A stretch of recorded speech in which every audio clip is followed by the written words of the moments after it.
Welcome back, students.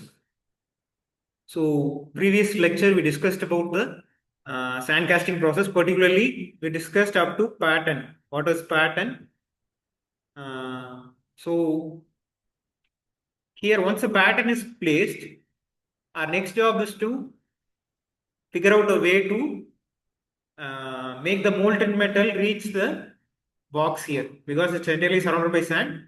We have to devise some way to make the sand get here. So for that, we will be using runners and risers. So runners are nothing but, as you see this image clearly, runners are nothing but it is a channel through which molten metal will flow to the mold cavity. So there are some important parameters which you have to keep in note. First thing is casting. Casting is a process as well as the finished component. The finished component is also called as casting.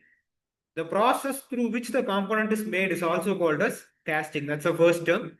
Next is a pattern. Pattern is nothing but the replica of the object to be made. Third thing is mold cavity. So mold cavity is nothing but once you remove the pattern from the sand, there will be a cavity left inside the sand. So that cavity is called as mold cavity. And next, there are two boxes here. One is scoop, another one is drag. So top box is called as scoop, bottom box is called as drag. It is where the sand will be filled. These boxes will carry sand, and the runner and riser will be placed in the coop actually.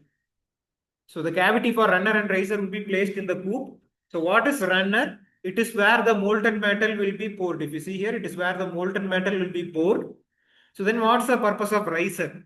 As the name indicates, riser will intimate whether the entire mold cavity has been filled. So as we can see through gravity, because of gravity, once the molten metal flows here, it will fill the cavity. So once it is filled, then it will rise up through the riser. So when the metal comes out of the riser, molten metal comes out of the riser, we can make an assumption that the entire mold cavity has been filled.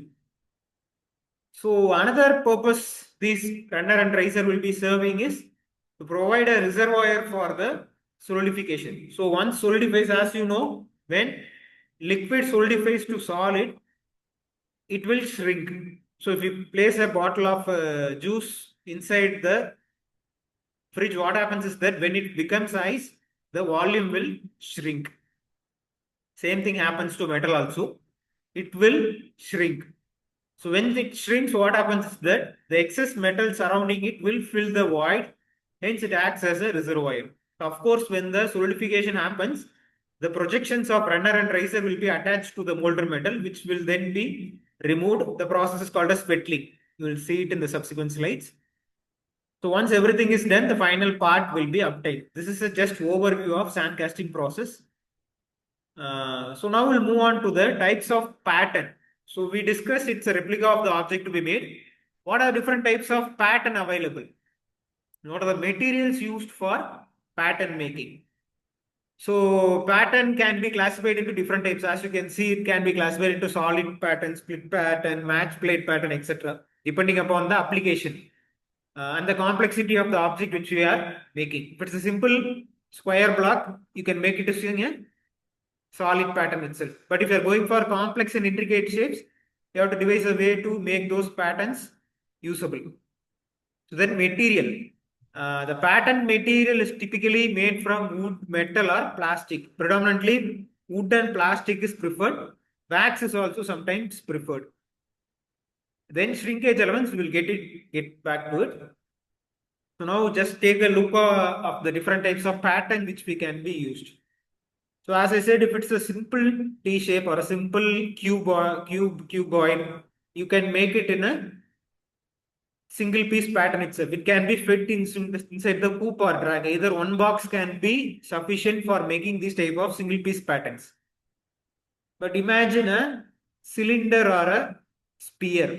It cannot be made using a single box because it will not cover the entire shape. So we have to split it into two halves.